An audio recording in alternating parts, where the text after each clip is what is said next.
Voilà, eh bien, bonsoir à chacun ou bonjour à chacun, suivant votre fuseau horaire. C'est une joie pour les centres bibliques de vous accueillir à cette cinquième session de formation biblique continue. Bonjour Gilles, merci d'être là. On t'avait laissé dans la nuit d'une éclipse, mais maintenant le plein jour a été rétabli. Ce sera aussi un verset de cette soirée. On t'avait laissé avec une question qui venait d'un d'un étudiant concernant l'éducation des enfants, et je pense que ce sera le sujet de ce chapitre 4 du livre des Proverbes. Tu nous avais laissé aussi avec des devoirs, lire ce chapitre 4 avec en tête cette thématique d'éduquer comme un père. Alors certainement, enfin, la parole de Dieu a quelque chose à dire à chacun d'entre nous. Nous ne sommes peut-être pas tous pères, mais fils, nous le sommes, nous l'avons été, et Dieu a quelque chose à nous dire de bien pratique à nous, hommes et femmes, dans cette question vaste de l'éducation. Alors, merci aussi à Claude Henry qui est pour l'instant caché derrière son ordinateur, mais c'est grâce à lui que ces choses fonctionnent bien. Voilà, nous allons prier et puis Gilles va prendre la parole. Simplement le rappel que notre privilège d'avoir Gilles en direct, c'est aussi le privilège de pouvoir lui poser des questions. Alors soyez brefs, soyez concis mais précis et n'utilisez s'il vous plaît que le question Q et R, hein, question et réponse en bas de votre question pour transmettre vos interrogations. Et alors, euh, après environ une heure d'enseignement, il y aura un temps de réponse et nous serons reconnaissants ainsi de pouvoir aller peut-être plus loin dans ce qui sera évoqué. Nous allons prier. Eh bien, Dieu notre Père, c'est un privilège une fois encore. Merci pour cette grâce renouvelée de pouvoir, alors certes à distance, mais nous retrouver ensemble autour de ta parole. Nous voulons être de ceux qui écoutent, de ceux qui apprennent, de ceux qui ont le cœur ouvert, parce que tes paroles sont précises, tes paroles sont pratiques, tes paroles sont un chemin de bénédiction, non seulement pour nous, mais aussi pour nos familles. Alors, par l'intermédiaire de ton serviteur Gilles, parle-nous, fortifie-nous, interpelle-nous, reprends-nous peut-être. Cela nous te le demandons dans le nom précieux de notre Seigneur Jésus. Amen. Amen. Bien, merci beaucoup, Kimo, pour cette introduction et bonsoir à tous et à chacun. Et c'est un plaisir de se retrouver cette semaine pour poursuivre notre étude du livre des Proverbes, du moins de ces premiers chapitres où l'on trouve des thématiques qui sont présentées avec beaucoup de détails. Et en particulier, le sujet de cette session-ci, c'est l'instruction qui vient des parents et en particulier d'un père, donc d'un papa, d'un père de famille.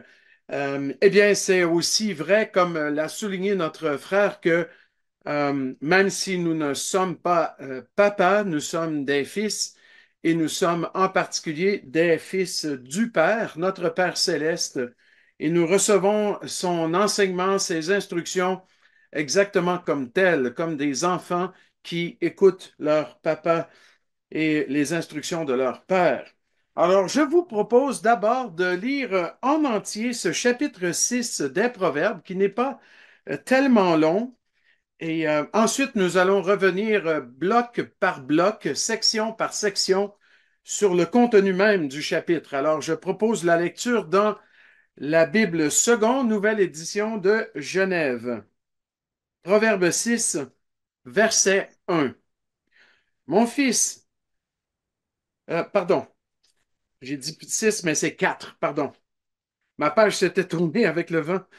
Écoutez, mes fils, l'instruction d'un père, et soyez attentifs pour connaître la sagesse, car je vous donne de bons conseils. Ne rejetez pas mon enseignement. J'étais un fils pour mon père, un fils tendre et unique auprès de ma mère. Il m'instruisait alors et il me disait, que ton cœur retienne mes paroles, observe mes préceptes, et tu vivras. Acquiert la sagesse, acquiert l'intelligence. N'oublie pas les paroles de ma bouche et ne t'en détourne pas. Ne l'abandonne pas et elle te gardera. Aime-la et elle te protégera. Voici le commencement de la sagesse. Acquiert la sagesse. Et avec tout ce que tu possèdes, acquiert l'intelligence. Exalte-la et elle t'élèvera. Elle fera ta gloire. Si tu l'embrasses, elle mettra sur ta tête une couronne de grâce. Elle t'ornera d'un magnifique diadème. Écoute, mon fils, et reçois mes paroles, et les années de ta vie se multiplieront. Je te montre la voie de la sagesse. Je te conduis dans les sentiers de la droiture. Si tu marches, ton pas ne sera point gêné. Et si tu cours, tu ne chancelleras pas. Retiens l'instruction, ne t'en dessaisis pas. Garde-la, car elle est ta vie. N'entre pas dans le sentier des méchants et ne marche pas dans la voie des hommes mauvais. Évite-la, n'y passe point, détourne-t'en et passe outre. Car ils ne dormiraient pas s'ils n'avaient pas fait le mal, s'ils n'avaient fait le mal. Le sommeil leur serait ravi s'ils n'avaient fait tomber personne. Car c'est le pain de la méchanceté qu'ils mangent, c'est le vin de la violence qu'ils boivent. Le sentier des justes est comme la lumière resplendissante dont l'éclat va croissant jusqu'au milieu du jour. La voie des méchants est comme les ténèbres. Ils n'aperçoivent pas ce qui les fera tomber. Mon fils, sois attentif à mes paroles. Prête l'oreille à mes discours, qu'ils ne s'éloignent pas de tes yeux. Garde-les dans le fond de ton cœur, car c'est la vie pour ceux qui les trouvent, c'est la santé pour tout leur corps.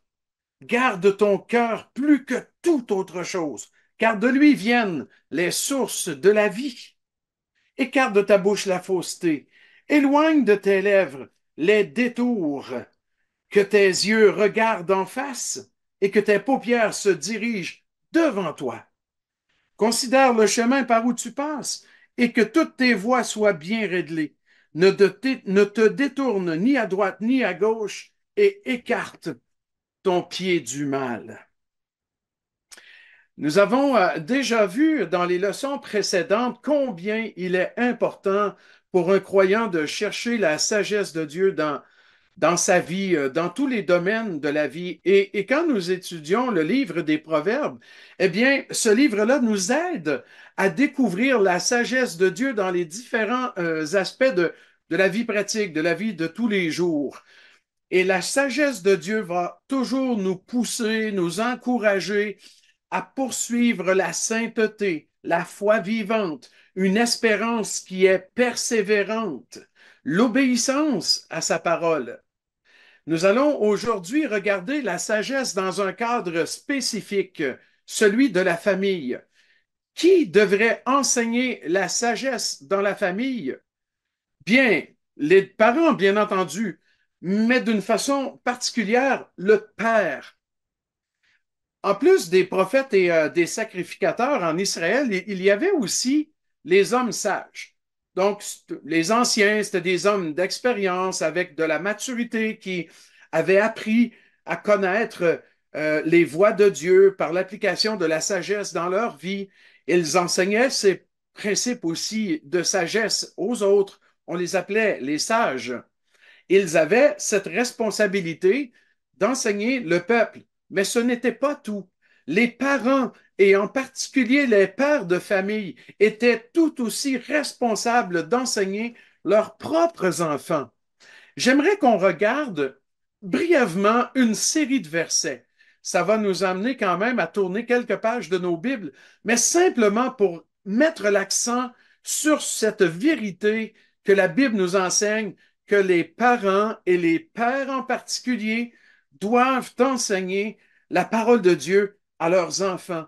Et c'est déjà dans le Deutéronome qu'on trouve ça, enfin, il y a plusieurs versets, mais j'en ai choisi quelques-uns et j'aimerais les lire avec vous sans commenter, simplement de voir ces versets-là. Euh, ensemble. Donc, Deutéronome 4, et d'abord les versets 9 et 10. Seulement, prends garde à toi et veille attentivement sur ton âme tous les jours de ta vie, de peur que tu n'oublies les choses que tes yeux ont vues et qu'elles ne sortent de ton cœur. Enseigne-les à tes enfants et aux enfants de tes enfants.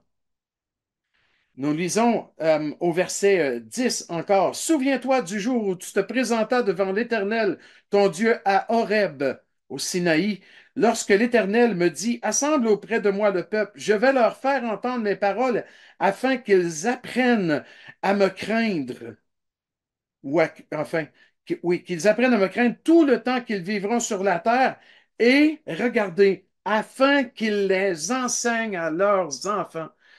Et si on voit même plusieurs générations envisagées dans ce commandement, aux enfants, de tes enfants, etc.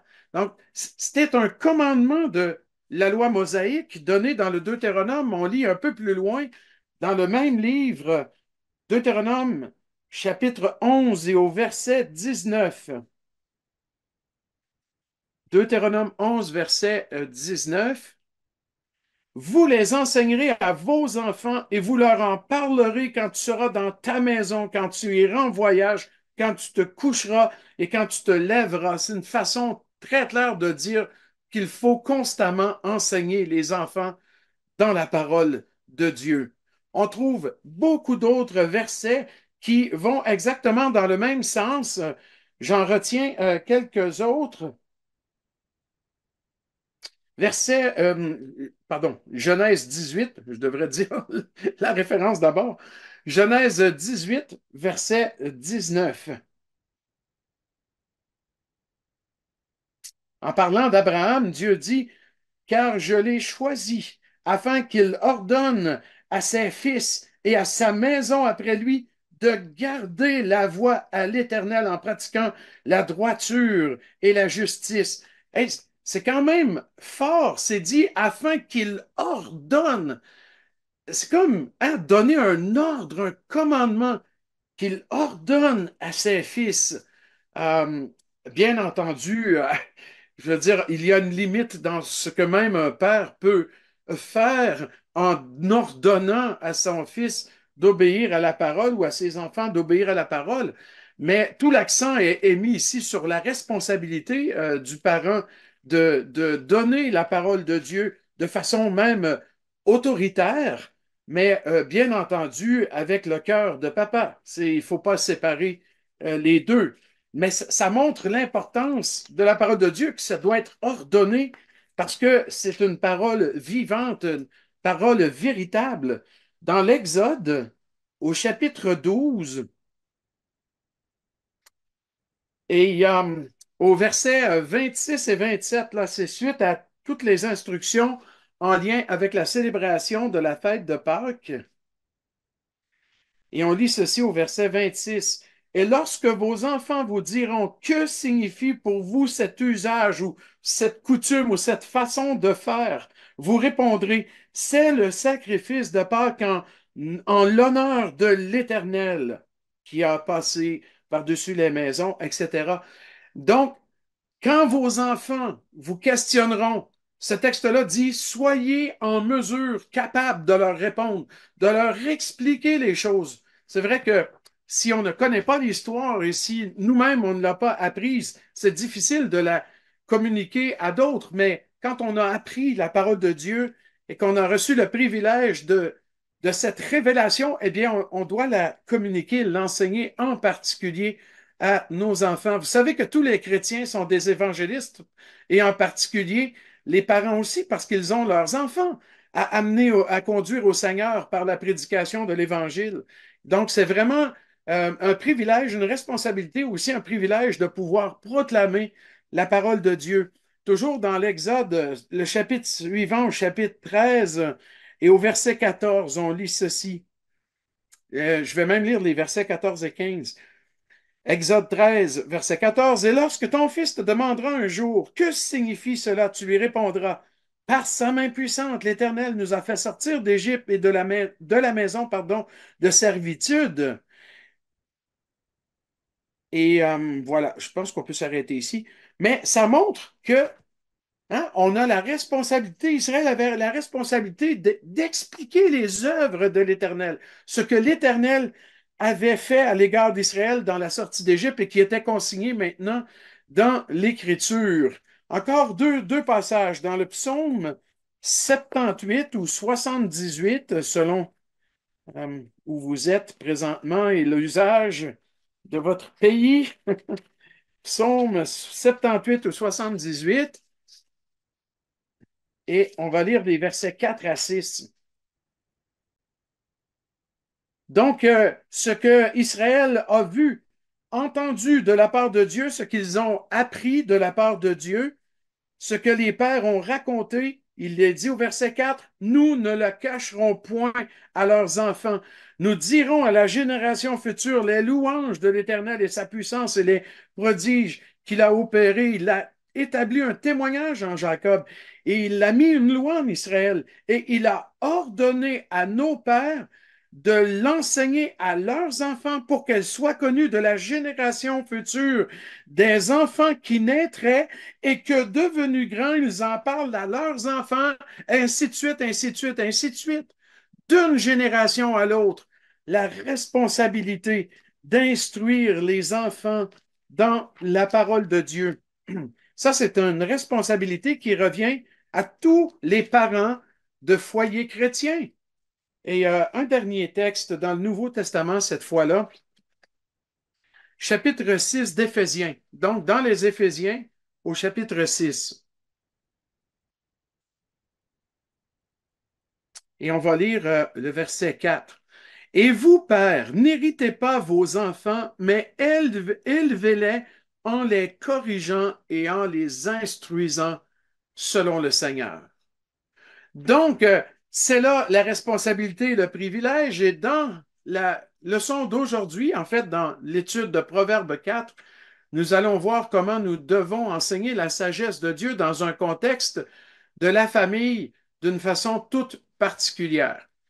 Alors, juste avant d'entrer dans le Proverbe 4 lui-même, j'aimerais quand même souligner quelque chose et rappeler quelque chose. Il y a au moins trois termes différents utilisés dans les proverbes en général et aussi dans ce proverbe-là, Proverbe 4, des termes en hébreu qui sont traduits de façon assez variée dans les versions françaises. Des mots que d'une manière comme s'ils étaient interchangeables, que les traducteurs comme second en particulier ont traduit par plusieurs mots. On a des mots qui définissent la sagesse, des mots qui parlent de discernement spirituel, d'intelligence, souvent traduit d'ailleurs par intelligence, qui parlent de compréhension, donc d'avoir une révélation dans l'esprit qui vient de Dieu pour comprendre la sagesse et comprendre sa parole. Et c'est tellement traduit de façon variée dans les versions françaises que parfois on peut peut-être s'y perdre un tout petit peu. Alors, j'ai pas voulu trop insister sur les termes en hébreu.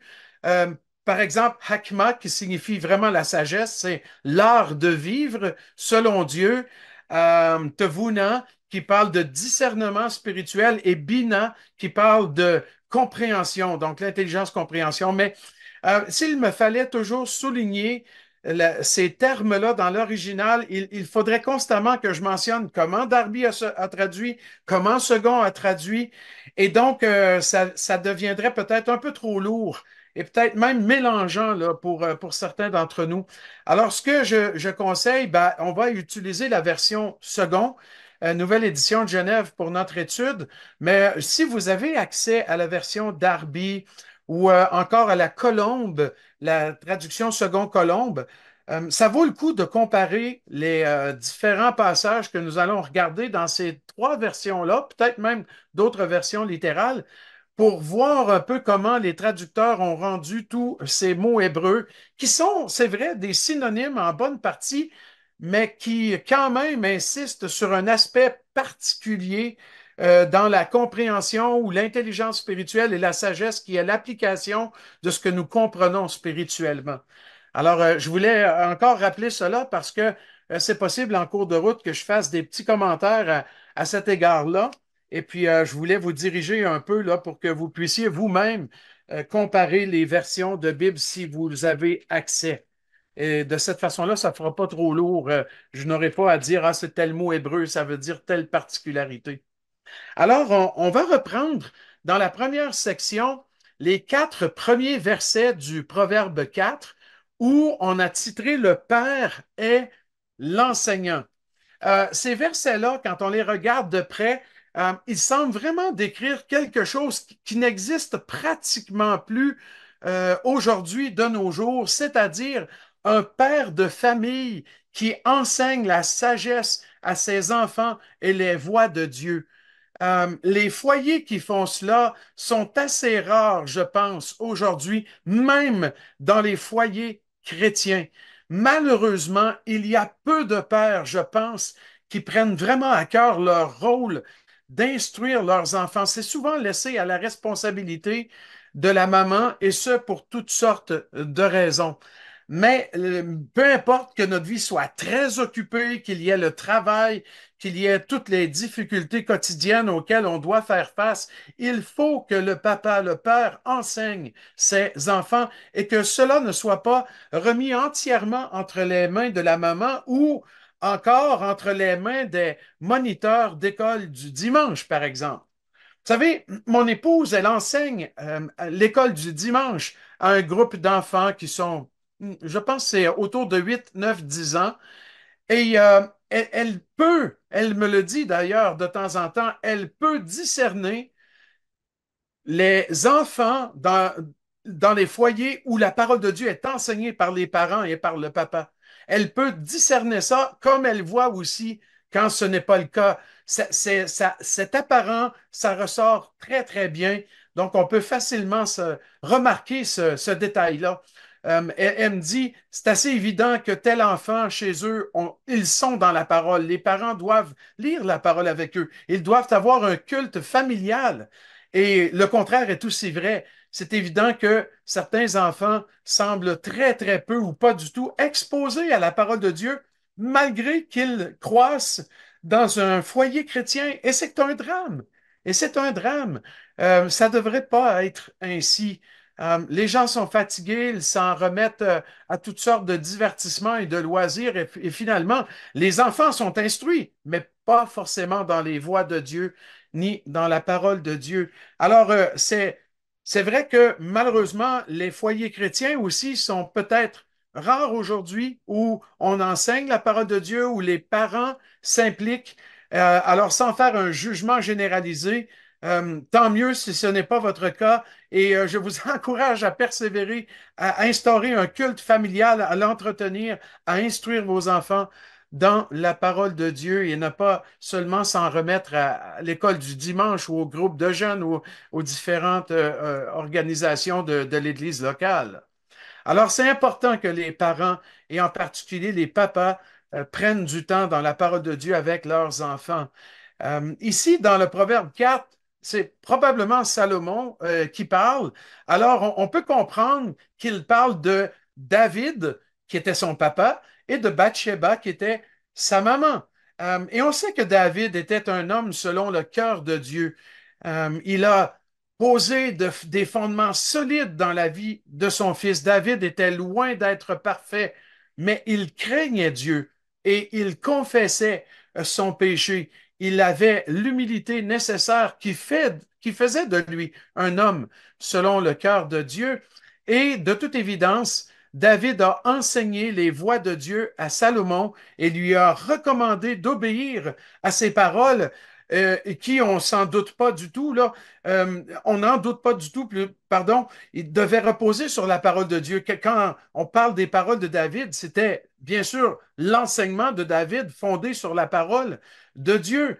Et cette éducation a eu un impact sur Salomon et en particulier au début de son règne, quand Salomon demande à Dieu la sagesse pour gouverner Israël. On peut voir ici l'impact de l'instruction que David a donnée à son fils. Alors, c'est ce qui ressort de un roi, je pense que c'est le chapitre 3, les versets 3 à 10, où on a cette prière de Salomon qui demande à Dieu la sagesse. Nul doute que cette demande est en grande partie fondée sur l'instruction que son papa David lui a donnée. Alors Salomon, on peut dire qu'il a suivi les traces de son père en enseignant aussi ses enfants dans les voies de Dieu. Et même si Salomon a commis plusieurs erreurs, et des erreurs graves même, eh bien, il connaissait et prenait au moins ses responsabilités en tant que papa pour enseigner ses enfants. Je regarde ce passage, donc au chapitre 4, verset 1, qui dit écoutez, mes fils. Et dans la notion d'écouter, il y a un appel dans ce verbe même à l'obéissance. C'est presque un verbe écouter qu'on peut euh, mettre sur un pied d'égalité avec l'obéissance d'un disciple. C'est le verbe schéma qui est là, comme dans le schéma d'Israël, quand il est dit écoute éternel, pardon, écoute Israël, l'éternel ton Dieu est un. Donc, c'était la confession de foi juive. C'est un appel à l'obéissance, un appel non seulement à écouter dans le sens d'entendre, mais aussi de répondre et donc d'obéir. Écoutez, mes fils, l'instruction d'un père. Et ce mot instruction contient une notion d'éducation et même de correction, de discipline. Parfois, c'est nécessaire pour élever, éduquer un enfant dans la parole de Dieu. Et Salomon insiste.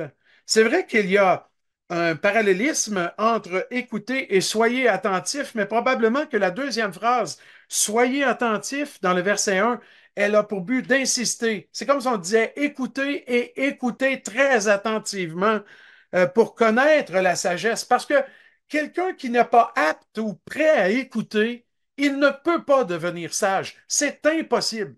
Pour être sage, il faut écouter. Il faut obéir à la parole de Dieu. Il faut écouter l'instruction des parents, d'un papa et aussi d'une maman. Pourquoi il faut écouter? Pour connaître la sagesse. Car, verset 2, je vous donne de bons conseils. Ça, c'est la version seconde. Mais le mot conseil signifie littéralement doctrine ou enseignement. Donc, ça prend une bonne doctrine, ça prend une bonne connaissance doctrinale pour comprendre les voies de Dieu, pour découvrir une vie sage et par la suite la mettre en pratique. Vous savez que sans une bonne doctrine, c'est impossible d'avoir une bonne conduite. Et si on a une mauvaise doctrine, on aura une mauvaise conduite. Donc, on a besoin d'une bonne doctrine. Elle nous est donnée dans la parole de Dieu. Et c'est ce que Salomon est en train de dire à ses enfants ici. Je vous donne de bons enseignements, je vous donne de bons conseils doctrinaux. Je vous donne de bons conseils fondés sur la doctrine. Ne rejetez pas mon enseignement, dit la fin du verset 2. Salomon se cite en exemple lui-même ici auprès de ses fils. J'étais un fils pour mon père, un fils tendre et unique auprès de ma mère. Et ce passage-là montre il était prêt à écouter l'enseignement de ses deux parents. Et en disant un fils tendre, ce terme-là, tendre, évoque quelqu'un qui est malléable, qui est enseignable.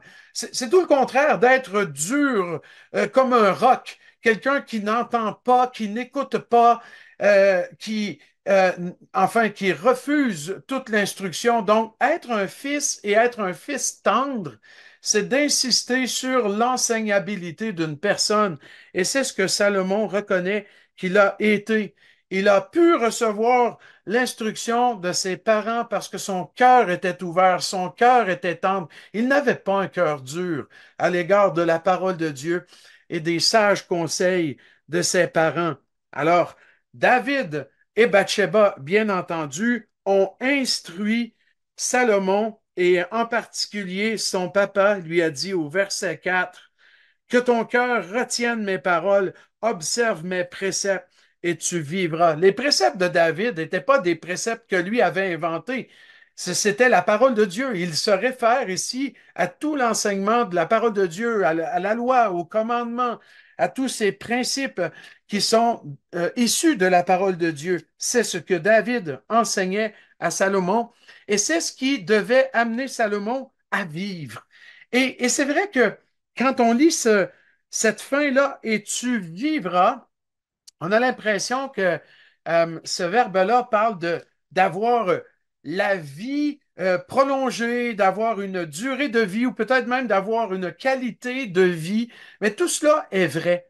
Dans un sens de principe, pas de promesse, mais l'obéissance à la parole de Dieu débouche sur des vies qui sont cohérentes, qui sont justes, donc qui sont fondées, qui s'appuient sur des principes solides et donc qui écartent du malheur et qui écartent des dangers, qui prévient les pieds de faire de mauvais pas sur de mauvais sentiers. Et donc, la véritable vie, elle se trouve dans l'obéissance à la parole de Dieu et en particulier à l'instruction des parents que les parents donnent. Et donc, c'est ce qu'on voit dans cette introduction vraiment remarquable du chapitre 4. Ensuite, dans les versets 5 à 9, on voit que le Père doit enseigner ce qu'il faut vraiment aimer.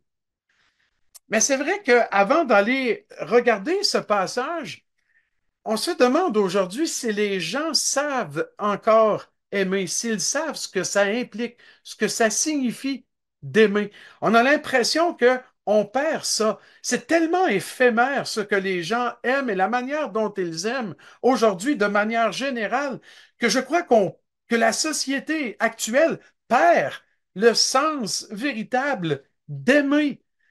On se débarrasse des jeunes, des enfants. On les aime pas, on s'en débarrasse, on les occupe, on les divertit pour pas qu'ils nous dérangent, pour pas qu'ils nous empêchent de vivre nos propres vies, etc. J'ai l'impression que même dans la famille, dans les familles, on perd cette notion-là d'aimer. On ne sait plus ce que ça veut dire exactement. Mon grand-papa avait dit ça un jour, il m'avait dit ça. Les hommes et les femmes ne savent plus aimer. Il parlait d'une jeune femme dans notre famille qui avait déjà fréquenté plus d'une dizaine, si ce n'était pas une quinzaine d'hommes dans sa jeune vie pourtant. Et il avait dit, elle ne peut pas aimer parce qu'elle a donné son cœur à trop d'hommes. Et puis ça m'avait vraiment fait réfléchir. C'est vrai, je me suis dit, c'est vrai que les gens aujourd'hui perdent le sens même d'aimer. On entend des acteurs de films au cinéma qui divorcent trois, quatre, cinq, six fois et se remarient parce qu'ils sont tombés en amour. Mais ça ne veut plus rien dire, ça. Tomber en amour, c'est qu'un sentiment, une émotion éphémère, passagère et qui n'a aucun fondement solide. Les gens aiment très facilement, aiment entre guillemets, hein, ils aiment très facilement, mais sans aucun engagement réel. Alors, l'amour de Dieu dans l'Écriture, et en particulier l'amour développé dans les Proverbes, cet amour qui se fonde sur Dieu et sur l'amour de Dieu est très différent de l'amour superficiel qu'on trouve dans le monde dans lequel on vit actuellement. C'est un amour qui s'engage, un amour qui se donne, qui implique les décisions, la volonté, l'engagement, la personnalité. C'est un amour engagé. Et on le voit d'ailleurs chez Dieu qui donne son Fils unique par amour pour les hommes. Alors, il revient aux pères de famille d'enseigner à leurs enfants que signifie l'amour et comment aimer et ce qu'il faut vraiment aimer. Et on trouve cette thématique à plusieurs endroits dans le livre des Proverbes, mais ici en particulier, c'est la sagesse dont il est question. Il faut que les papas, en particulier, enseignent à leurs enfants à aimer la sagesse de Dieu, l'aimer plus que toute autre chose. Il va même jusqu'au point de dire, vous devez être prêt à tout vendre pour acquérir cette sagesse et aimer cette sagesse-là. Alors, on regarde ces versets un peu plus en particulier, les versets 5 à 9. Donc, acquiert la sagesse. Hein? Ça débute comme ça. Acquiert la sagesse, acquiert l'intelligence. Donc, la sagesse et la manière de la mettre en pratique par la suite, la compréhension, le discernement acquiert. Et dans acquérir, il y a une notion d'accorder de la valeur à quelque chose. Bien entendu que c'est un verbe qui peut signifier littéralement acheter quelque chose. Mais ici, l'accent est sur le fait d'attribuer ou d'accorder une très grande valeur à quelque chose au point qu'on serait prêt à payer tout ce qu'on a pour acquérir cela, parce qu'on y accorde toute la valeur. Et là, c'est vraiment la sagesse dont il est question et l'intelligence, c'est-à-dire l'art de mettre en pratique la parole de Dieu, parce que l'on comprend les choses et on reçoit le privilège d'avoir les yeux ouverts sur la révélation de Dieu et on passe des ténèbres à la lumière et maintenant les choses deviennent plus claires pour nous. Il s'agit maintenant d'obéir et de mettre en pratique ces choses et de ne pas, comme dit la fin du verset 5, s'en détourner, de ne pas l'abandonner, la sagesse, et elle va nous garder. Tant et aussi longtemps qu'on est attaché à mettre en pratique la parole de Dieu, elle garde nos pas de trébucher. Ça ne veut pas dire que la sagesse va éliminer toutes les difficultés et les épreuves devant nous. C'est pas le point.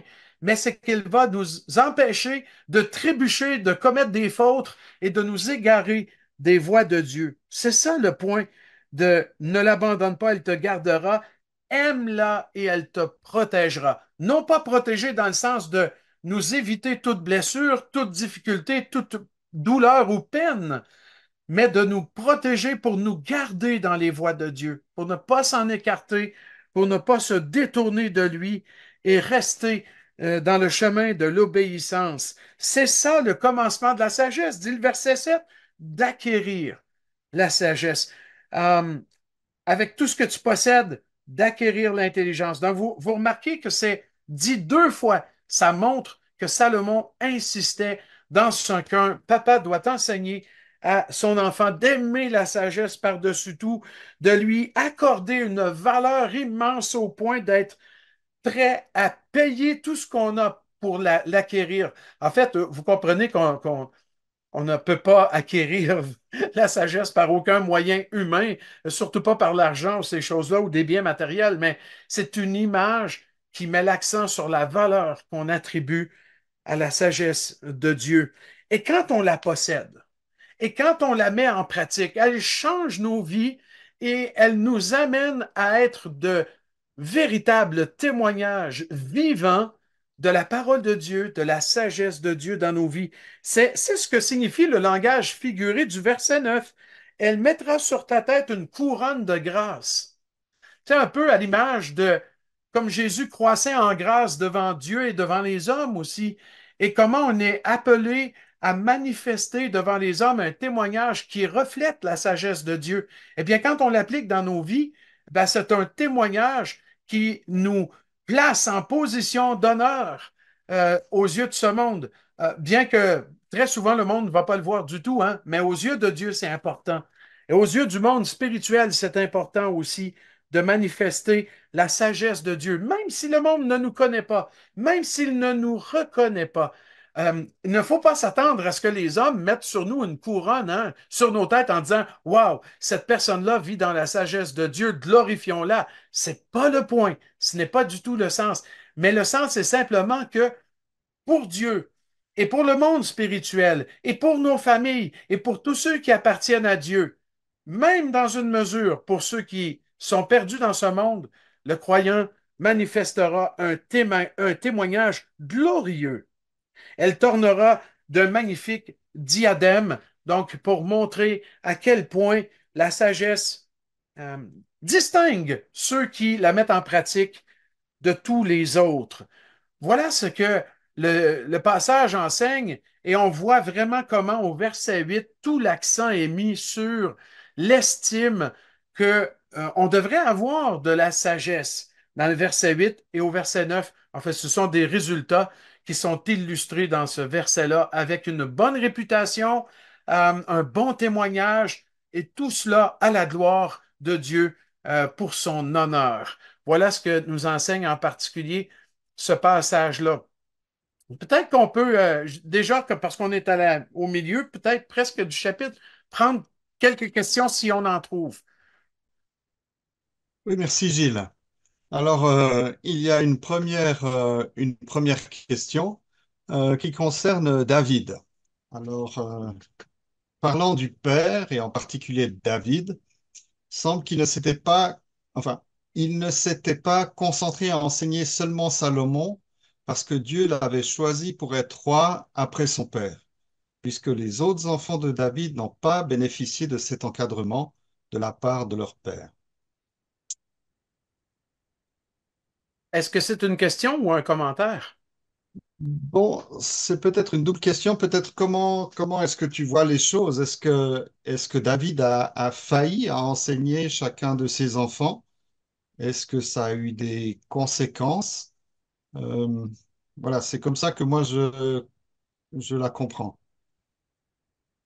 Écoute, on n'a pas tous les détails de toute l'éducation que David et Bathsheba ont donnée à leurs enfants ou David avec ses autres épouses aux enfants de ces épouses-là. On n'a pas tous les détails, mais dans ce passage-ci, l'accent est clairement mis sur David et Bathsheba. Ça, il n'y a aucun doute parce que ce sont effectivement les parents de Salomon et c'est d'eux qu'il a acquis toute cette instruction. Ça, il n'y a aucun doute là-dessus. Donc, on ne peut pas forcément présumer d'un enseignement qui aurait été différent pour les autres enfants. Je présume que David a enseigné ses enfants de la même manière, mais la Bible ne nous donne pas tous les détails à ce sujet-là. Et personnellement, je ne saurais pas répondre davantage sans avoir fait la recherche particulière, en fin de compte, pour voir si David a enseigné différemment les autres enfants ou alors s'il les a enseignés tout court, hein. Merci. Mais je pense qu'on peut le présumer. J'imagine que David a enseigné autant les autres que Salomon. Merci. Alors, il n'y a pas d'autres questions pour l'instant. Est-ce que tu veux continuer? Est-ce que tu Oui, souhaites faire une pause? D'accord. Alors, oui, merci. je crois qu'on peut continuer. On va se rendre jusqu'au bout. Puis, si ça termine un peu avant, il y a pas de souci. L'important, c'est que je voulais rester dans une seule et même thématique dans cette session-là. OK, alors on reprend, puis n'hésitez pas, vous pouvez déjà mettre vos questions dans l'onglet Q&R, donc questions et réponses, et on aura une période après ce qui suit pour répondre. Là, on arrive dans un bloc qu'on va regarder les versets 10 à 13 et le verset 18, et par la suite, on va faire 14 à 17 et le verset 19, parce que en réalité, ces versets-là suivent une structure poétique particulière. On va mettre l'accent là-dessus. Mais déjà, on peut titrer les versets 10 à 13 et le 18, qui est la conclusion ou le résumé. Le Père doit enseigner le sentier de la sagesse. C'est comme si on prenait des images modernes, en fin de compte, de ce que le Père fait dans cette section-là. C'est comme s'il donnait à ses enfants un GPS ou une boussole. Donc, c'est la sagesse de Dieu qui est comme ce GPS ou cette boussole pour la vie du chrétien. Et le sentier dont parle Salomon ici est un sentier droit, un sentier qui mène à destination. C'est le seul sentier où il n'y a pas de détour, il n'y a pas d'obstacle, de nid de poule. Je ne sais pas si vous utilisez l'expression, là, ces trous là, qui sont dans la route parfois qui nous empêchent de passer ou qui abîment les voitures. Donc, il n'y a pas de ça. Le sentier dont il parle, c'est vraiment le seul sentier sur lequel un croyant doit marcher, doit se conduire parce que c'est là qu'il va trouver la lumière, comme on le voit à la fin au verset 18. Donc, quand on regarde de plus près ces versets-là, les versets 10 à 13, on a à nouveau l'injonction, hein, le commandement, l'invitation, l'exhortation à écouter. Écoutez au verset 10. Écoute mon fils et reçois mes paroles. Le sens de recevoir est d'accueillir favorablement, mais aussi avec une autorité, comme si on se soumettait, on le reçoit parce que la parole de Dieu est autoritaire et on doit s'y soumettre. Donc, toujours écouter dans le sens d'un disciple et on trouve comme principe, et les années de ta vie se multiplieront. On se rappelle que les proverbes ne sont pas a priori des promesses. ce n'est pas une promesse d'une vie longue, abondante pour tout le monde. Il peut y avoir des exceptions, il peut y avoir des permissions, si je peux dire, de Dieu pour des difficultés, des épreuves et même voir parfois la mort prématurée de certains croyants qui pourtant vivaient des vies sages. Il n'y a pas de doute. Alors Dieu, dans ses plans, est parfaitement sage. Mais c'est un principe qu'un croyant qui obéit à la parole de Dieu, eh bien, il vit longtemps, il reste en santé, il est béni de toutes sortes de manières. Ce sont des principes qu'on peut dégager parce que ces pas ne marchent pas dans le sentier du malheur. Donc, ce n'est pas une promesse de postérité ou de santé ou d'abondance matérielle et financière, mais ce sont des principes qui sont vrais dans une certaine mesure. Un croyant qui marche dans le sentier de la justice est béni du fait même que ses pieds ne trébuchent pas et qu'il ne tombe pas dans le malheur. Et déjà, de ce point de vue-là, ça, c'est la richesse, ça, c'est la santé, ça, c'est l'abondance. Du fait même de ne pas trébucher, de ne pas tomber dans les pièges et les séductions du péché, de ne pas voir sa vie détruite par le mal, c'est déjà l'abondance, c'est déjà la santé. Vous comprenez ce que je veux dire? C'est dans ce sens-là que les proverbes nous parlent d'abondance, de longévité, de plénitude, de bénédiction, parce que on n'est pas en train d'être détruit par le péché, on n'est pas en train d'être séduit ou de tomber, d'être égaré, on n'est pas en train de tout perdre. Alors même si on est matériellement et financièrement pauvre, peut-être, même si on est malade, on est béni, on est en santé devant Dieu dans un sens parce qu'on n'est pas en train de s'écrouler dans le péché. Si on comprend comme ça change toute la donne. Il me semble que c'est beaucoup plus cohérent avec la parole de Dieu. Mais c'est vrai aussi qu'il y a très souvent des bénédictions matérielles qui s'ensuivent, la longévité, une vie durable, une bonne santé. Hein, je connais des serviteurs et des servantes de Dieu qui sont dans les 80, 90 ans, en santé, parce qu'ils craignent l'Éternel, ils appliquent la sagesse. Donc, ce n'est pas des promesses, mais ce sont des principes qui s'avèrent être vrais autant au sens figuré qu'au sens littéral dans beaucoup de cas. Ça, c'est important de rappeler ces vérités-là. Donc, Salomon, hein, il dit, je te montre le sentier de la justice. Salomon, David a enseigné la même chose. Donc, un papa, je devrais dire, je te montre la voie de la sagesse. Je te conduis dans les sentiers de la droiture. Il y a un mouvement là, de pousser. C'est comme si je te pousse dans cette direction-là. C'est ça qu'un papa doit faire quand il enseigne à la maison. Il doit pousser ses enfants dans la direction qu'ils doivent suivre. Je me rappelle que quand deux gamins, hein, deux frères dans une maison, c'est pas rare que ça se querelle ou que ça se dispute. Donc, ça arrive dans tous les foyers. Et puis, mais moi, j'étais préoccupé par ça. Je me rappellerai toujours ça. J'ai jamais oublié ça. Puis, quand mes enfants se disputaient, là, mes deux fils, euh, très souvent, je leur lisais le soir, je prenais un temps avec chacun et je leur lisais la première épître de Jean pour leur montrer que l'amour de son frère, et là c'était dans un sens littéral, mais dans Jean, bien entendu, on comprend que c'est dans le sens de le frère de la famille, de la foi, mais le principe était vrai aussi, puis je leur disais, l'amour pour un frère est la marque de quelqu'un qui connaît le Seigneur. Si on dit qu'on ne connaît, qu'on n'aime pas son frère, on ne peut pas dire qu'on aime Dieu. Et puis, j'étais préoccupé parfois par les querelles ou les disputes entre mes fils et je leur ai imprimé des parties de 1 Jean écrits en gros là, sur un papier. Puis le soir, je leur lisais un ou deux versets, je leur laissais le verset avec eux dans l'espérance qu'il puisse y avoir une bonne entente. Par la grâce de Dieu, aujourd'hui, ben, je vois qu'ils réussissent à s'entendre et puis qu'ils peuvent même faire des choses ensemble. Donc, c'est vrai que on n'est pas responsable là, du cœur dans le sens qu'on on peut pas, tu vois, travailler les cœurs. Ça, c'est Dieu seul qui peut faire ça, travailler dans les cœurs. Mais notre responsabilité, elle est là. Il faut la rencontrer, cette responsabilité-là. C'est ce que je vois, moi, dans le verset 11, quand il dit, je te pousse dans cette direction, je veux t'amener à marcher sur ce sentier-là. Voilà le chemin que tu dois prendre.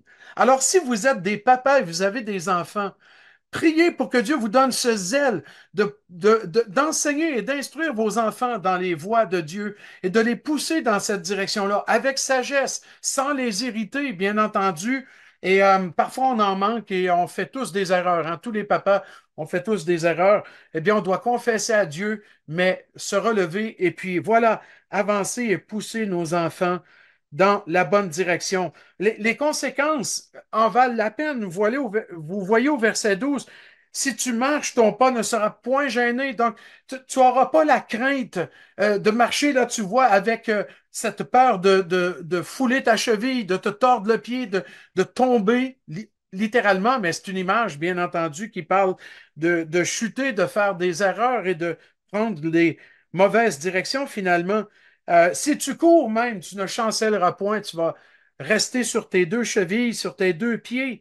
On voit l'importance et l'impact que peut avoir l'instruction d'un père qui enseigne le sentier de la sagesse à ses enfants.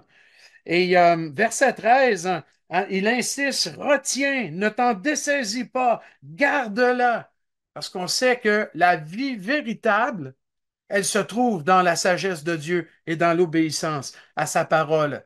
Et si on va directement au verset 18, nous avons comme un résumé qui sont les résultats ultimes de l'obéissance aux enseignements d'un papa qui pousse dans le bon sentier.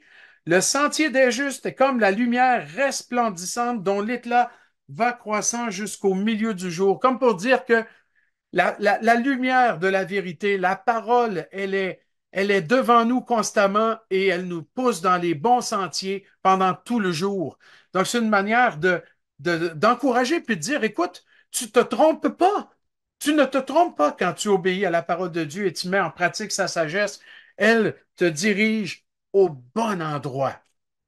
Mais, à l'inverse ou à l'opposé, un père doit non seulement pousser dans la bonne direction, mais il doit aussi avertir à propos du sentier des méchants. C'est la prochaine et dernière section qui couvre les versets 14 à 17 et on trouve au verset 19 le résumé de ce sentier-là. Donc, on voit un sentier des méchants qui fait tout un contraste avec le sentier des justes dans ce passage-là. Et on voit comment ça commence, hein?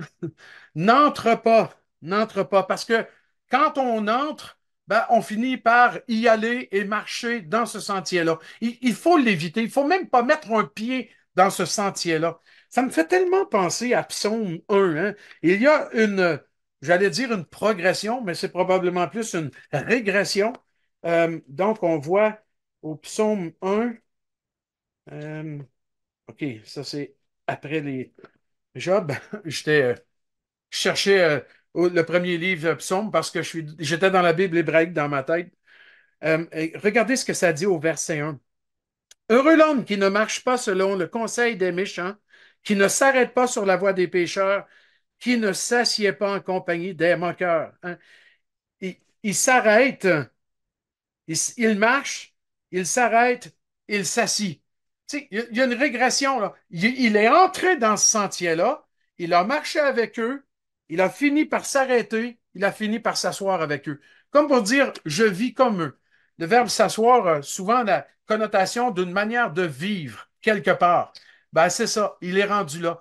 Alors, il y a une régression. Celui qui entre, si on revient au Proverbe 4, verset 14, s'il entre, ben, tôt ou tard, et probablement plus tôt, malheureusement, il va se mettre à marcher dans la voie des hommes mauvais. C'est pour ça qu'il dit, non seulement entre pas, mais évite le chemin des hommes mauvais. Détourne-t'en, passe outre. Écoute, il n'y a pas plus intensif que ça pour te dire, va-t'en le plus loin possible. Euh, je me rappellerai toujours cette illustration d'un propriétaire d'une entreprise là, qui avait besoin d'un chauffeur, donc un conducteur, pour sa voiture pendant que lui, il faisait des travaux sur le siège arrière, la banquette arrière. Alors, il fait passer des entrevues à différents conducteurs et il doit passer sur sa route, il doit longer une falaise, là. Il y a une montagne, il y a la route et il y a une falaise juste à côté. Puis là, il demande au conducteur, vous, êtes-vous un bon conducteur? Ah oui, oui, je suis un très bon conducteur, répond-il. Alors, le patron demande, ben, à quelle distance vous pouvez conduire de la falaise pour être certain de voir si vous êtes un bon conducteur. Ah, vous savez, moi, à quelques centimètres à peine, hein, je peux conduire juste sur le bord de la falaise. Alors, il dit, OK, on passe au prochain. Le prochain passe l'entrevue, lui demande la même question et il répond, ah ben moi je peux passer environ à 30, 40 centimètres, ça joue encore là. Là, je peux passer là, il y a pas de souci. Il passe un troisième, il lui pose la même question et celui-ci répond, eh bien moi, monsieur, je passe le plus loin possible de la falaise. Je me tiens près de la montagne. Eh ben, c'est lui qui a eu le job, qui a eu le travail, parce que c'est ça qu'on cherchait. Pas quelqu'un qui se croit capable de marcher sur le bord de la falaise, mais quelqu'un, ou de rouler en voiture, vous comprenez, mais quelqu'un qui s'éloigne du danger. Ben, c'est la même chose avec la voie des méchants, la voie des pécheurs. La Bible ne nous dit pas, essaie de marcher le plus près possible pour voir si tu vas tenir debout. Elle dit, va-t'en loin, va-t'en très, très loin. Éloigne-toi de la voie des pécheurs. Tiens-toi loin de tout ça. Ça me rappelle encore une autre anecdote, une sœur que je voulais exhorter, encourager à délaisser les choses du monde parce qu'elle côtoyait beaucoup, beaucoup les choses du monde et puis dans un domaine en particulier. Et puis j'étais chez son papa avec elle et puis sur le parquet là, de la chambre ou du salon, ou je ne sais plus trop, mais enfin, il y avait des lattes. Donc, c'était un plancher, un parquet qui était fait en lattes. Et puis, là, je lui montrais une latte comme si c'était le chemin de la vie et, pardon, le chemin du mal. Puis je lui disais, toi, tu es en train de marcher sur la ligne entre ces deux lattes. Et là, je lui montrais la latte la plus proche là, celle que j'avais identifiée comme la voie des pécheurs. Puis je disais, pourquoi tu ne marcherais pas sur celle qui est la plus éloignée? Tu vois, tiens-toi le plus loin possible. Le plus loin possible. Il faut être réaliste. Nous vivons dans un monde qui est dominé par le péché, toutes sortes de péchés, le péché sexuel d'une manière peut-être encore plus particulière aujourd'hui. Mais le péché, il est partout. Il ne faut pas minimiser le potentiel du péché. Il faut le voir tel qu'il est. Et il ne faut pas chercher à l'ignorer comme s'il n'existait pas. Mais par contre, vous savez, un croyant est appelé à détester le péché, mais à aimer le pécheur. Il faut avoir de la compassion pour eux. Alors, comment on peut être près des pécheurs tout en étant loin du mal, loin de la voie des pécheurs? Donc, il y a ici une sagesse à laquelle on est appelé pour équilibrer nos relations avec les gens du monde et avec ceux qui ne connaissent pas la justice, mais en particulier aussi avec ceux qui vivent dans le péché. Quelqu'un a dit, il faut être pas trop près, mais pas trop loin non plus. On ne peut pas être complètement coupé d'avec les gens du monde, de ceux qui vivent dans le mal et dans le péché. Mais il faut aussi faire attention de ne pas être séduit et de tomber nous-mêmes dans les voies qu'ils suivent.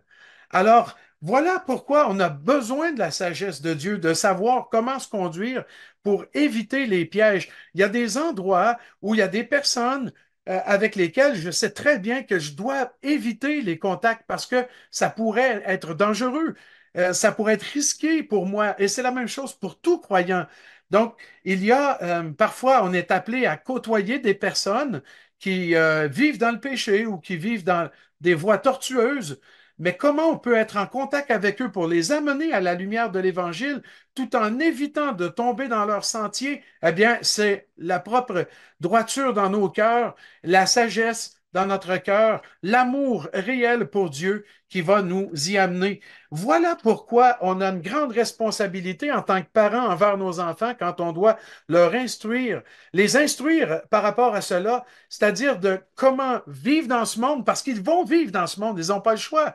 Ils ont à aller à l'école, et c'est pas toujours des écoles chrétiennes. Ils doivent aussi aller au boulot, et puis voilà, parfois les collègues, ils sont pénibles parce qu'ils font des choses mal et mauvaises.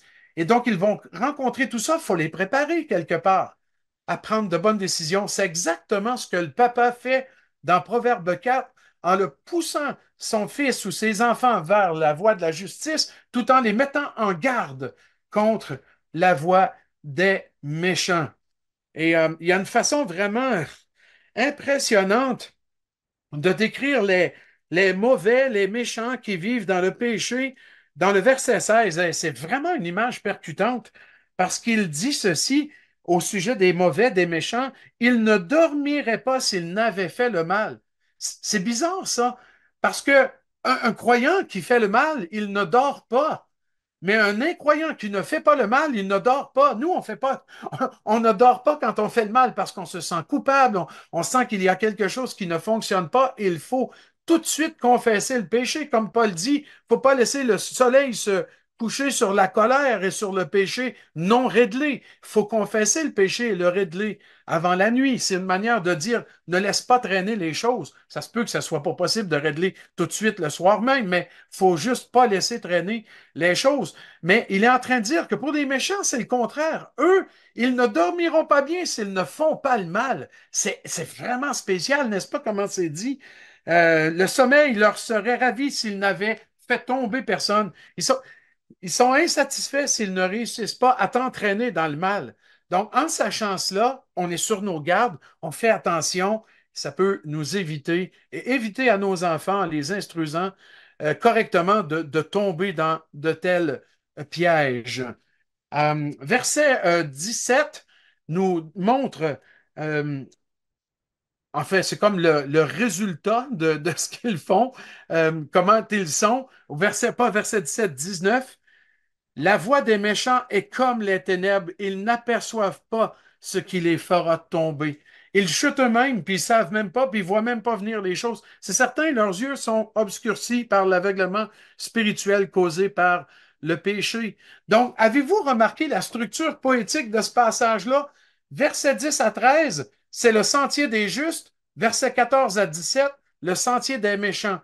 Au verset 18, on résume le sentier des justes, et au verset 19, on résume le sentier des méchants. Donc, ça, c'est une manière poétique d'insister sur cette vérité-là, de pousser les enfants dans la bonne direction. Et finalement, il reste les versets 20 à 27 où on voit que le Père met en garde concernant les motifs et remarquer la place du cœur dans ces versets-là. On voit au verset 21 qu'il ne s'éloigne pas, en parlant des paroles de sagesse enseignées par le papa, qu'il ne s'éloigne pas de tes yeux, garde-les dans le fond de ton cœur. Et on rappelle que dans l'Écriture, le cœur, c'est le siège de la personnalité, de la décision, de la volonté et de l'engagement. C'est tout ce que tu es, ça, le cœur. Eh bien, si c'est au fond de ton cœur la parole de Dieu, eh bien, c'est clair qu'il va y avoir un impact direct sur la manière de comprendre, la manière de voir, la manière de vivre. Toute la vie du croyant va être impactée par la sagesse qui est au fond de son cœur. On le voit au verset 23 encore, l'importance de garder le cœur, garde ton cœur plus que toute autre chose, car de lui viennent les sources de la vie. J'aimerais terminer avec deux versets qui vont appuyer ce qu'on vient de voir concernant le cœur. Tu gardes ton cœur plus que tout. Pourquoi? Les sources de la vie se trouvent là, c'est-à-dire tout ce que tu vas être, comment tu vas vivre, ça va partir du cœur. Lisons d'abord dans Matthieu, Évangile selon Matthieu au chapitre 15. Deux versets qui résument la fin de Proverbe 4 en réalité. Matthieu 15 et c'est le verset 19. Car c'est du cœur que viennent les mauvaises pensées, les meurtres, les adultères, les débauches, les vols, les faux témoignages, les calomnies. Voilà les choses qui souillent l'homme. Puis c'était dans le contexte où on disait, ouais, si tes mains sont pas lavées avant de manger, l'homme est souillé. Non, Jésus dit, c'est ce qui vient du cœur. C'est ça qui souille l'homme. Parce que, voilà, c'est comment il est dans son cœur. C'est ce qui l'anime, c'est ce qu'il aime, c'est ce qui le dirige dans sa vie. On comprend pourquoi il faut veiller sur son cœur ou garder son cœur. Et la seule manière pour un croyant de garder son cœur, c'est de le nourrir avec la parole de Dieu, d'y placer la parole de Dieu. Encore dans Matthieu au chapitre 6, je vais terminer sur ces deux versets. Matthieu chapitre 6, les versets 22 et 23. Pourquoi? Parce que ce qui entre dans le cœur et qui souille le cœur, ou encore, d'un point de vue positif, ce qui nourrit bien le cœur, ça passe par les yeux. Ça passe par les yeux. Par exemple, la convoitise qui pourrit le cœur humain, ça passe par les yeux. On regarde, puis on convoite, et c'est ça qui nourrit le cœur et qui le rend pourri. Mais quand on lit la parole de Dieu, c'est la parole de Dieu qu'on met dans le cœur, et donc elle passe par les yeux. On la lit, on la regarde, et elle vient nourrir notre cœur et le former. Alors on voit, verset 22 de Matthieu 6, l'œil est la lampe du corps. Si ton œil est en bon état, tout ton corps sera éclairé. Mais si ton œil est en mauvais état, tout ton corps sera dans les ténèbres. Voilà pourquoi c'est important de veiller sur ce qu'on regarde, ce qu'on voit et ce qui pénètre dans notre cœur aussi. Alors voilà ce que, en gros, Salomon, comme papa, enseigne dans ce proverbe-là et qui nous parle de nos responsabilités en tant que père de famille et aussi de communiquer ces vérités à nos enfants, de les instruire dans la parole de Dieu pour qu'ils puissent à leur tour aussi, un jour, Dieu voulant, le faire envers leurs propres enfants. J'aimerais terminer par un petit mot de prière et ensuite une période de questions. Seigneur, merci pour ta parole. Quelle sagesse on trouve là. Puis merci parce qu'elle nous montre les deux voies et nous pousse dans une de ces voies-là, celle de la justice, de la vérité. Oh, donne-nous un cœur obéissant, des oreilles pour entendre et écouter, des yeux pour voir et pour regarder les bonnes choses. Et donne-nous, Seigneur, d'être à nous qui avons cette responsabilité-là, des papas fidèles qui enseignent leurs enfants dans les voies de Dieu. Seigneur, on te le demande dans le nom précieux de Jésus. Amen. Amen. Oui, alors il y a plusieurs questions et on va prendre celle qui est arrivée juste avant, juste après la première. Le culte familial contribue à l'éducation des enfants. Comment travailler à ce qu'il soit un moment de plaisir pour toute la famille? Oh, je me rappelle, entre autres, il y a des ouvrages qui ont été écrits là-dessus. Je ne sais pas s'ils sont disponibles encore et même dans votre pays en particulier, mais c'est vrai que d'être créatif est une bonne idée. Donc, il y a certainement là, plusieurs manières qu'on pourrait faire ça. Euh, Par cœur, là, je ne sais pas si je pourrais par contre là, donner des approches, mais souvent, on peut faire comme des quiz, des jeux bibliques, par exemple, des jeux de devinettes. On raconte une histoire, on ferme le livre, puis on dit qu'est-ce qui était arrivé là, et poser des questions, faire des retours, en fin de compte, sur les histoires qu'on a racontées. Peut-être un moyen qui serait pédagogique et intéressant aussi. C'est vrai qu'il faut éviter d'ennuyer les enfants avec la parole de Dieu, ce qui est vrai pour les prédicateurs aussi. Hein? Spurgeon, je pense qu'il disait, c'est probablement un des plus grands crimes que l'homme puisse commettre, c'est d'endormir les gens avec la parole de Dieu ou de les ennuyer avec la parole de Dieu. Mais il y a moyen d'être créatif, puis voilà, il faut peut-être laisser notre imagination euh, à ce sujet-là. Ouais. Oui, c'est ça. L'important, c'est de transmettre, c'est d'être compris. Alors peut-être on peut aussi utiliser une version de la Bible plus accessible, ça dépend de l'âge de ses enfants, mais Ouais. évidemment, on ne veut pas leur apprendre à dormir ou à se mettre en mode veille lorsqu'on parle des choses de la parole de Dieu. Puis à ta Une... connaissance, Kimo, est-ce qu'il y a des ressources dans les centres bibliques qui développent en ce sens? Ah oui, je suis sûr de ça. Il y a peut-être même aussi des formations, puis peut-être tu m'offres l'occasion de faire une petite plage de publicité. Oui, vas-y. Au Burkina Faso, je vois qu'il y a plusieurs connexions à Ouaga. Eh bien, ceux qui sont à Ouaga peuvent passer au centre biblique pour découvrir les dates du camp famille qui sera organisé au mois d'août. Alors, bien sûr, on parlera du couple, de l'intimité du couple, du dialogue dans le couple, mais aussi de la transmission aux enfants et peut-être de la manière de le faire. Et puis, on a naturellement de la littérature, en particulier dans les librairies assez importantes. Oui, puis il y a des activités créatrices ou créatives plutôt, comme faire des découpages, faire des bricolages. Il y a beaucoup de choses. On peut même faire un petit jeu familial. C'est clair qu'il peut y avoir plusieurs idées, mais les ouvrages spécialisés vont certainement nous aider à avoir de l'imagination. Une question qui nous vient de Kinshasa. Pouvez-vous établir la différence entre l'intelligence et la sagesse dans ce contexte du chapitre 4? Oui, l'intelligence, dans les proverbes, en tout cas, ça parle de comprendre spirituellement les vérités de Dieu et la sagesse, ça implique de mettre en pratique ce que nous comprenons de la parole de Dieu. Donc, je dirais là, il y a quand même plusieurs termes avec des connotations particulières, mais c'est surtout ça, c'est la compréhension, l'intelligence, le discernement. Donc, c'est en fin de compte, c'est d'avoir les yeux ouverts sur les vérités spirituelles. Et c'est quelque chose que Dieu nous donne, hein. On n'a pas ça naturellement. C'est à la conversion et ensuite, cela s'entretient par la communion avec le Seigneur. Donc, et avec la sagesse, ben, on met en pratique ces choses-là qu'on découvre de la parole de Dieu.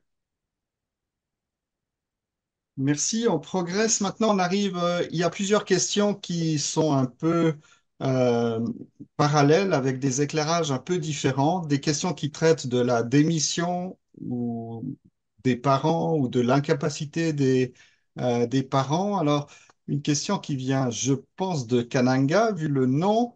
Dans une famille où les parents ne sont pas chrétiens et qui n'a pas grandi dans une vie chrétienne engagée, est-ce qu'après avoir eu cette connaissance sur la parole de Dieu, un enfant peut prendre l'initiative d'enseigner ces choses à ses frères et sœurs? Oh oui, absolument. Il faut quand même tenir compte de l'aspect culturel et sociétal. Donc, c'est clair que on doit tenir compte de ces choses-là parce qu'il y a certains éléments dans la culture qui ne permettent pas beaucoup, par exemple, là, à des enfants d'instruire ou du moins de même de proclamer le message de l'Évangile à des gens de leur famille, parfois même à leurs parents. Et ça, on doit en tenir compte, mais le Seigneur sait tellement bien travailler dans la vie d'un enfant qui peut toucher la vie d'autres personnes, de ses parents aussi, et puis de sa famille. Donc, oui, on doit tenir compte de ces choses-là dans le sens qu'on ne peut pas faire un modèle de base qui s'applique partout. Parce qu'il y a tellement d'éléments qui changent d'une culture à l'autre, ouais, d'une région du monde à l'autre, mais Dieu travaille. Et j'ai lu à quelques, oui, je pense quelques biographies où on trouvait un peu cet élément-là dans la vie de jeunes, d'enfants que Dieu a utilisé pour ramener les parents ou d'autres membres de la famille au salut. Oui, alors ça, c'est aussi notre expérience claire dans les centres bibliques. On a un ministère qui touche quand même plusieurs milliers d'enfants chaque semaine. L'évangile pénètre dans les familles, naturellement aussi par les enfants qui sont euh, plus approchable et disponible, et puis souvent est transmis à la mère avant de toucher au père. Donc c'est peut-être un peu l'inverse de ce que tu nous as dit ce soir, mais c'est une vraie réalité. Absolument, oui. Dieu travaille de toutes sortes de manières. Dans cette même idée, mais là on passe à Pointe-Noire, selon la Bible, ce sont les parents qui ont le devoir et la responsabilité d'éduquer les enfants. Les moniteurs d'école du dimanche ne sont-ils pas responsables de la démission des parents? Quel équilibre doit-il y avoir entre les moniteurs et les parents dans l'éducation spirituelle?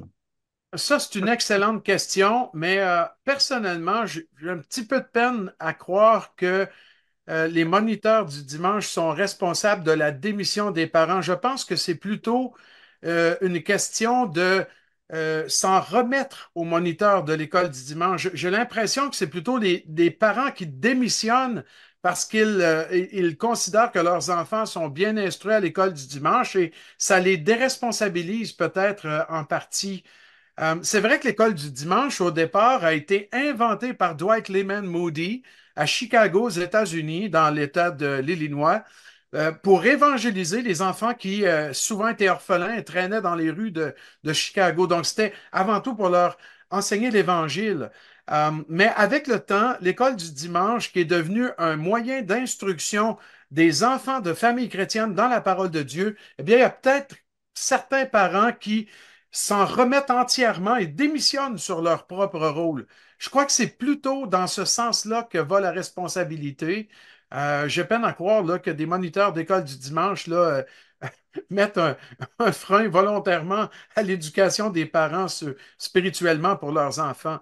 Ça se peut que ça arrive, mais j'ai l'impression que ce serait plus dans un cas isolé. Mais oui, en fait, les parents, les moniteurs d'école du dimanche devraient travailler en symbiose, en équipe, en, déjà au départ, que les parents sachent ce que les enfants ont reçu comme instruction pour en rediscuter à la maison avec eux. Donc ça fait partie de la responsabilité des parents. J'ai l'impression parfois que les parents savent pas tout à fait de quoi les enfants, qu'est-ce qu'ils ont appris ou s'ils en reparlent tout simplement avec eux, mais ils devraient le faire à mon sens. Merci. Une question aujourd'hui par la télévision et les réseaux sociaux, beaucoup d'enfants sont influencés négativement. Comment protéger nos enfants face à la mauvaise éducation via le monde des médias? Ouais, ça c'est, écoute. On parlait de ça récemment, justement, des frères et sœurs là, de la région ici où je vis au Québec, que on voyait malheureusement même des enfants dans des poussettes là, ou au berceau, là, ils ont même pas 2 ans, puis ils sont avec la tablette dans les mains et les parents qui s'occupent pas d'eux, qui leur parlent pas, qui discutent entre eux autres d'autres choses, ou qui eux-mêmes se divertissent sur une tablette sans s'occuper du pauvre bébé qui est juste à côté. Et j'ai vu ça il y a pas longtemps, quelque part dans un lieu public pour prendre un café, là, après une session de formation. Et je sortais, je prends un café dans un petit restaurant qui sert des cafés. Je prends ça, puis je suis là pendant 15-20 minutes à discuter avec un frère. Et pendant tout ce temps-là, il y a un bébé de moins de 2 ans qui est dans une poussette avec une tablette dans les mains. Et pendant tout le temps qu'on était là, la maman n'a jamais dit un mot à son bébé. C'est comme. Alors, qu'est-ce qu'on doit faire? Ben, euh, ouais, de peut-être prendre des décisions radicales. Radicales dans le sens que, à l'encontre de la manière de faire dans le monde en général aujourd'hui et de limiter le temps. On ne peut pas isoler complètement les enfants de ces trucs-là, malheureusement. Et c'est nécessaire parce que ça fait partie de la vie d'aujourd'hui, mais il y a certainement une manière de gérer et contrôler le temps qui est passé là-dessus. Donc ça, il n'y a aucun doute. Et puis, les contrôles parentaux aujourd'hui sont fondamentaux, plus vrais que jamais. J'ai rencontré beaucoup de parents qui, ah, mes enfants ne consomment pas de pornographie sur Internet. Et puis, ils étaient dévastés quand ils apprenaient que, malheureusement, ils allaient consommer cette méchanceté-là sur Internet. Donc, il faut être très près des enfants, exercer un contrôle assez strict là-dessus, et puis être équilibré aussi en même temps pour montrer qu'il y a une façon de gérer les choses sans être complètement coupé, et puis voilà, et sans être extrémiste, je dirais, mais de ne pas être laxiste non plus. Il faut gérer la situation. C'est ça le Ouais. point. Bon, c'est des chemins de facilité qui sont souvent des pièges Oui, mortels. Mais c'est sûr que cette facilité-là dégage du temps pour les parents parce que accompagner, enseigner, c'est pas seulement parler, mais c'est aussi écouter, répondre aux questions des enfants. Ça prend du temps et du temps de qualité. absolument. Une réponse plutôt qu'une question. euh, Dans 1 roi 1, versets 5 à 6, il est parlé d'Adonija. Son père David ne lui avait pas adressé un reproche de sa vie en lui disant, pourquoi agis-tu de cette manière? Je pense que c'est une réponse par rapport à la Oui, première interrogation. oui, puis c'est pas le seul. David a manqué. Donc, le point n'était pas de dire est-ce qu'il avait été un père parfait avec tous ses enfants. C'est pas le point. Je crois il les a certainement bien enseignés d'une manière générale, mais il y a des situations où le papa n'a pas pris position. Il y a Adonijah, puis comment il s'appelle l'autre Amnon là, qui a fait tuer. pas tué, mais qui a séduit sa sœur, je pense. Et puis, même à l'égard d'Absalom aussi, là, il y a eu quand même des défaillances de père là, dans cette histoire. Ouais. C'est ça. Bon, un père occupé, un père responsabilisé, enfin préoccupé par de nombreux problèmes, c'est un bon rappel, ce chapitre, que notre famille et nos enfants en particulier restent notre premier cercle de mission. Il y a tellement Absolument. de pasteurs qui sont occupés et qui n'enseignent pas leurs enfants, pensant que l'enseignement des autres est plus important, mais ça, c'est aussi dramatique. Oui. Ah, bonsoir frère. Une question qui vient de Fungurume, donc dans le Katanga. Pour moi, ce n'est pas une question, mais un avis, un témoignage selon la connaissance de Dieu transmise par le frère JD. Ben, ça tombe bien, tu pourras confirmer. Euh, le livre des Proverbes qui nous montre un parent responsable connaissant bien la parole de Dieu, qui prend plaisir de montrer le chemin de vie à son enfant. Je comprends, tout chrétien parent a le devoir de transmettre la connaissance de la parole de Dieu à ses enfants. Que le Seigneur soit loué. Alors, c'est plutôt une appréciation par rapport à ce que tu dis. C'est un frère qui souligne l'importance de transmettre dans sa propre famille Oui. ces choses. Alors, plusieurs questions, je pense, du Togo. Alors, ces quatre mots reviennent dans ce chapitre 4. Quelle est la différence entre ces mots enseignement, précepte, instruction et puis mes paroles? Oui, ce sont des synonymes pour la parole de Dieu, un peu comme dans le psaume 119. Donc, il y a 10 synonymes en hébreu dans le psaume 119 pour parler de la parole de Dieu, mais c'est vrai que chaque terme implique un aspect particulier, comme le mot Torah qui est utilisé en hébreu, qui est souvent traduit par instruction dans le passage de Proverbe 4. Torah, c'est le mot pour loi. Donc, c'est un commandement, c'est une loi, c'est un ordre quelque part. Donc, c'est des instructions qui sont autoritaires. Donc, on peut dire comme ça, il y a un aspect d'autorité, de loi de la part du Seigneur dans les instructions qu'il donne et qu'un père donne aussi à ses enfants, dans le sens où on ne doit pas aborder tout cela comme étant que des simples suggestions, des bons principes, puis oui, c'est valable, mais je suis pas tenu de, tu vois, d'y obéir, et puis c'est pas grave si je le fais pas. Il y a pas cette pensée-là. Tu sais, Torah, c'est lourd, pas dans le sens que c'est lourd de sens, de responsabilité, c'est ce que je veux dire. Pas dans le sens de pénible, mais lourd dans le sens de autoritaire, c'est fort, c'est puissant. Il y a des termes aussi qui parlent et qui ont des connotations d'éducation et de correction. Et parfois, il faut corriger, il faut reprendre un enfant quand il se dirige dans les mauvais sentiers. Donc, il y a plusieurs connotations à ces différents termes, mais en général, ce sont des synonymes de parole de Dieu, d'enseignement, d'instruction, qui parlent aussi de formation, de développement et qui ont une forte connotation d'autorité. On revient à la famille de David. Là, on parle de Salomon. Comment est-ce possible que Salomon, qui a reçu de ses parents ses instructions sur la sagesse, se laisse berner par les femmes païennes pour aller vers les dieux des idoles? Ah, que Dieu nous garde de dévier comme ça, hein, dans la fin de nos vies. C'est terrible. Euh, on regarde Salomon, puis on le pointe un peu du doigt, mais que Dieu nous aide à jamais nous détourner comme ça, parce que euh, parfois je dis que Salomon a été l'homme le plus sage de la terre et qui a terminé de la façon la plus folle qui soit. En abandonnant Yahweh, en se détournant de Yahweh pour se tourner vers des idoles. Il a commis des actes abominables à la fin de sa vie. Alors voilà, c'était pas une garantie qu'il allait rester debout jusqu'à la fin. Et dans un sens, c'est une énorme mise en garde pour nous, parce que ce n'est pas un acquis définitif, absolu que la sagesse de Dieu dans nos vies. Il faut constamment qu'on revienne à Dieu comme des enfants qui l'implorent, qui demandent son secours, qui confessent leurs péchés, qui réclament son soutien, son aide, dépendant de lui, ne pas se croire debout, se penser solide ou suffisant par nous-mêmes.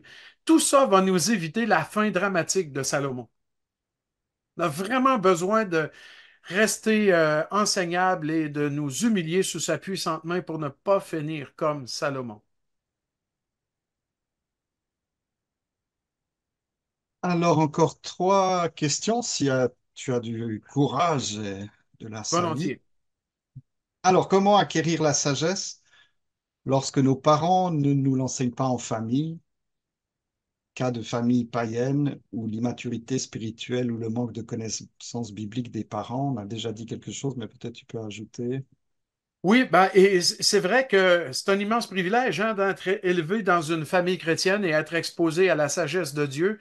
Mais si ce n'est pas le cas, mais que nous sommes touchés par l'Évangile un jour et que nous sommes isolés, eh bien, on peut demander au Seigneur de mettre sur notre route des personnes qui puissent nous encourager, des amis chrétiens peut-être avec lesquels on peut s'encourager dans la parole. Bien entendu, si on peut avoir une Bible et avoir le privilège de la lire pour nous-mêmes, c'est déjà aussi un grand privilège. Donc, il y a des jeunes qui, tu vois, ils viennent dans les camps et c'est la même chose comme au Congo ou ailleurs. Hein, c'est ici aussi il y a un camp là, à 4-5 kilomètres de chez moi où les enfants viennent, ils sont de familles non chrétiennes, ils se convertissent au camp, retournent chez eux et puis là, sont tout seuls, ils sont livrés à eux-mêmes. Donc, il faut les encourager à échanger, à se faire des amis avec ceux au camp qui aussi connaissent le Seigneur, peut-être même des familles chrétiennes, et qu'ils puissent repartir avec la parole de Dieu pour la lire,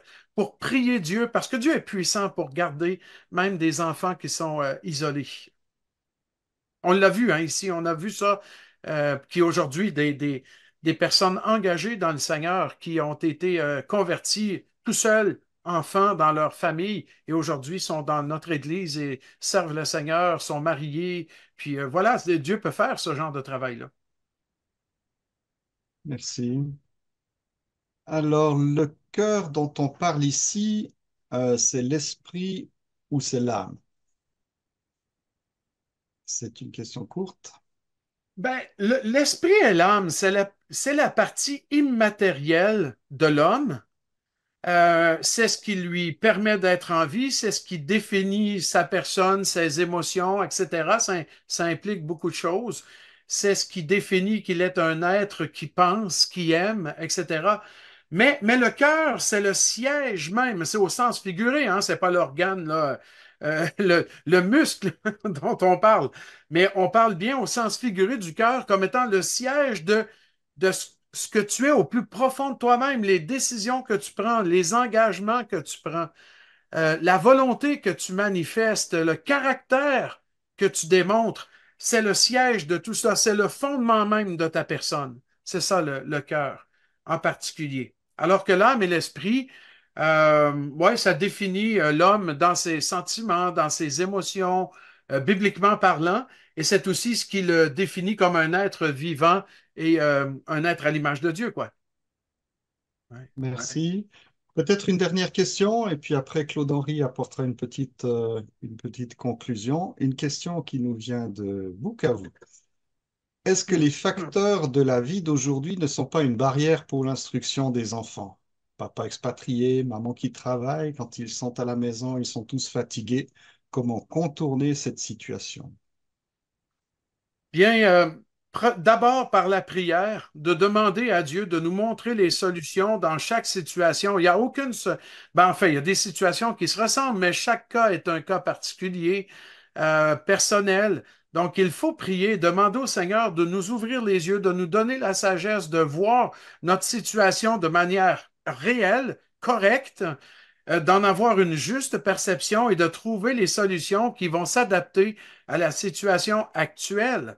Et ça, c'est vrai pour tous les chrétiens selon ce qu'ils vivent. Pendant des années, moi, j'ai travaillé pendant la nuit.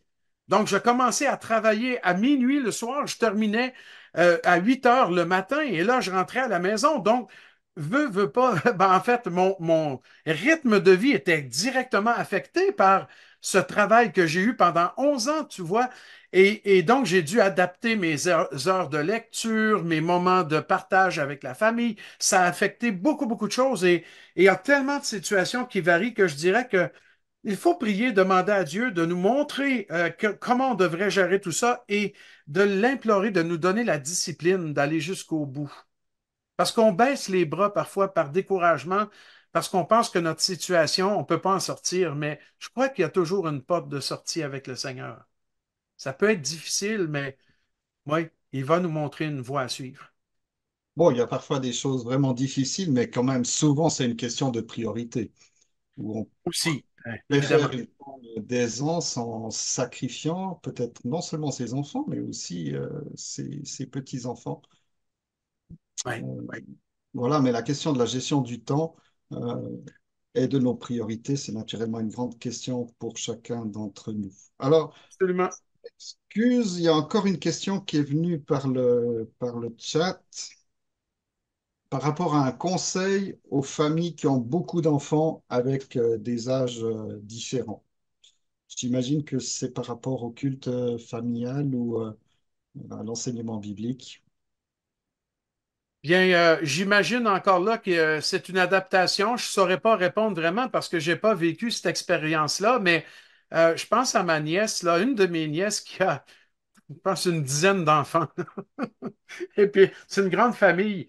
Puis, j'ai déjà vu, je l'ai déjà vu, utiliser les plus vieux dans l'instruction donnée aux plus jeunes, à plusieurs égards en plus, mais entre autres dans la parole de Dieu, dans les cultes familiaux. Donc, les plus vieux ont une implication différente, peut-être pour encadrer, encourager les autres. Mais ce n'est pas une situation que moi j'ai vécue, mais oui, certainement qu'il y a des manières de continuer à impliquer chacun et surtout pour aider les plus jeunes. Merci. Voilà. Peut-être on va laisser la parole à Claude-Henri. Merci. Bien, bonsoir. Maintenant qu'on arrive à la fin, bonsoir à chacun. C'est vrai que tout ce que tu nous as dit euh, ce soir, Gilles, ça nous remet quand même en question. Personnellement, j'ai des cheveux un peu plus blancs que toi, donc ça veut dire que ça fait longtemps que mes enfants sont adultes. Et peut-être qu'on peut se dire, ben voilà, on a peut-être loupé certaines choses, on n'a pas bien fait certaines choses, mais finalement la grâce de Dieu est aussi là pour nous aider, pour nous soutenir. Puis je dirais qu'il y a aussi la vie qui continue. Et si ce qu'on n'a pas fait avec nos enfants, ben on peut peut-être le faire avec nos petits-enfants et continuer ainsi cet enseignement. Et puis si on n'a pas de petits-enfants, ben il y a aussi des jeunes dans l'assemblée, il y a aussi des jeunes parents, il y a aussi des enfants dans l'assemblée, il y a aussi des moyens de faire ce travail auprès d'autres familles. Alors soyons encouragés par tout ce que tu nous as dit dans ce chapitre. Et la prochaine fois, donc c'est le 20 mai, lundi 20 mai. Je ne sais pas Oui. si tu veux nous dire les leçons qu'on doit Euh, préparer. ouais, ben en fait, c'est simple. Si vous prenez le canevas de notes qui vous a été remis, il y a des textes entre parenthèses parce qu'on va chevaucher les chapitres 5, 6 et 7. Donc, il y a des parties dans chacun de ces trois chapitres-là à lire. Et donc, si vous les lisez d'abord, eh bien, vous serez préparé pour la Mhm. prochaine session. Merci. Plaisir. Et je vous propose de prier courtement pour terminer cette soirée. Notre Dieu, notre Père, oui, tu nous remets en question par la lecture de ta parole, tu nous remets en question par ce que nous avons pu voir ce soir, par rapport à nos manquements possibles, par rapport à nos imperfections. Et nous en avons vu des exemples avec David, avec Salomon, qui n'ont pas été parfaits non plus, mais qui ont su se repentir devant toi, en tout cas pour David. Et nous te prions, Seigneur, de nous aider à continuer pendant le temps que tu nous laisses sur la terre, à être ces parents, ces grands-parents, ces proches qui peuvent enseigner des plus jeunes sur le chemin de la foi. Merci de nous aider, de nous soutenir et de nous fortifier pour que toute la gloire t'en revienne. Amen. Amen. Merci à tous et à tout Alors, bientôt, Dieu voulant. Merci. alors, à bientôt au 20 mai.